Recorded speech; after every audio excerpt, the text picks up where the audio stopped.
জাতিসংঘের সম্মেলনে যোগ দিতে নিউ ইয়র্কের জেএফকে বিমানবন্দরে পৌঁছানোর পর এনসিপি সদস্য সচিব আক্তার হোসেনের উপর ডিম হামলা হয়েছে। এ সময় দলটির যুগ্ম আহ্বায়ক ডক্টর তাসনিম জারা ও দেশের বর্ষিয়ান রাজনীতিবিদ বিএনপি মহাসচিব মির্জা ফখরুল ইসলাম আলমগীরও হেনস্থার শিকার হয়েছেন। তাদের উদ্দেশ্য করে অকথ্য শব্দচয়ন করেছে পতিত সরকারের নেতাকর্মীরা।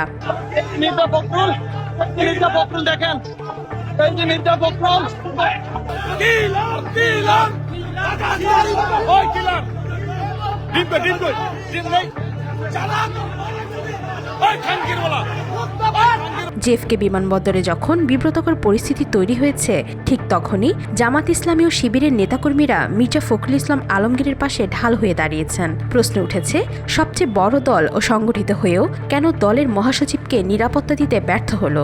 ঘটনার সময় নিউ ইয়র্কের নেতাকর্মীরা কোথায় ছিলেন? জনাব আনোয়ার হোসেন খোকন ভাই যুক্তরাষ্ট্র আগমন উপলক্ষে যুক্তরাষ্ট্র জাতীয়তাবাদী স্বেচ্ছাসেবক দল আমাদের নেতাকে স্বাগত জানানোর জন্য অধীর আগ্রহে অপেক্ষা করতেছে। আমাদের এখানে উপস্থিত হবেন আনোয়ার হোসেন খোকন ভাই, বাংলাদেশ কেন্দ্রীয় বিএনপির আন্তর্জাতিক বিষয়ক সম্পাদক। আমরা ওনাকে শুভেচ্ছা স্বাগতম জানানোর জন্য সবাই এখানে উপস্থিত হয়েছেন। এখনই উনি চলে আসবেন, আমরা ওনার জন্য অপেক্ষা করতেছি। নিউ ইয়র্কে থাকা সাংবাদিকরা জানিয়েছেন, লন্ডন থেকে একজন হ্যামিলিয়নের বাসিয়ালা এসেছেন, যার নাম আনোয়ার হোসেন খোকন, যিনি বিএনপির ভারপ্রাপ্ত চেয়ারম্যান তারেক রহমানের উপদেষ্টা হুমায়ুন কবিরের খুব আস্থাভাজন। আনোয়ার হোসেন যেখানে যান, বিএনপির নেতাকর্মীরাও সেখানে যান। তাকে প্রোটোকল দিতে ব্যস্ত থাকায় নেতাকর্মীরা দলের মহাসচিবকে নিরাপত্তা দিতে ব্যর্থ হয়েছেন।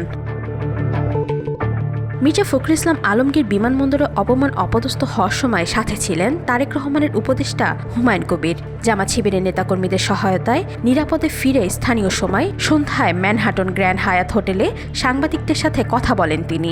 যুক্তরাষ্ট্র বিএনপি ও আনোয়ার হোসেনকে দোষমুক্ত রাখতে দায় চাপান জাতিসংঘে বাংলাদেশের স্থানীয় প্রতিনিধি ও দূতাবাসের বিরুদ্ধে। বলেন, সমন্বয়হীনতার জন্যই বিমানবন্দরে অনাকাঙ্ক্ষিত ঘটনা ঘটেছে। বিমানবন্দরে যে ঘটনা হয়েছে অপ্রীতিকর ঘটনা, কাওয়ার্ডলি ঘটনা। এটা ধরেন সরকারের পররাষ্ট্র মন্ত্রণালয় এবং তাদের পার্মানেন্ট রিপ্রেজেন্টেটিভ অফিস, যেটা ইউএনএ এবং ইউএসএম এমবাসি, যাই বলেন, যারা ওদের মধ্যে একটা সমন্বয় থাকা উচিত ছিল। বিএনপির আমরা ছিলাম ওখানে, আমাদেরকে বলা হয়েছে যে ডক্টর ইউনূস সাহেব তার টিম নিয়ে চলে গেছেন, সেই কারণে আমরা এখন থাকি। কিন্তু আমাদের যে 5 জন নেতা যে বাংলাদেশি পাসপোর্ট এবং তাদের ডিপ্লোম্যাটিক পাসপোর্ট নাই এবং তাদের যে B2 ভিসা, সেই কারণে তাদেরকে ওখানে এই প্রসেস করতে হয়েছে। এই ইনফরমেশনটা আমাদেরকে জানানো হয়। নিউ ইয়র্কের স্থানীয় সাংবাদিকরা বলেন, মির্জা ফখরুল ইসলাম আলমগীরের সাথে বিমানবন্দরে নামা জামাত নেতা সৈয়দ আবদুল্লাহ মোহাম্মদ তাহেরকে তার দলের নেতাকর্মীরা নিশ্চিদ্র নিরাপত্তা দিয়ে বের করে নিয়েছেন। নিজেদের ব্যর্থতা ঢাকতেই জাতিসংঘে বাংলাদেশি স্থানীয় প্রতিনিধি ও দূতাবাসের বিরুদ্ধে দোষ চাপিয়েছেন হুমায়ুন কবির। স্থানীয় বিএনপি নেতাকর্মীরা অভিযোগ করেন, আনোয়ার হোসেন স্থানীয় বিএনপির নেতারা উপস্থিত নেতাকর্মীদের জানান, মহাসচিব হুমায়ুন কবির আগেই বিমানবন্দর থেকে বের হয়ে গেছেন। ওয়াহিদা পারভিন, ঈশিতা, আজকাল।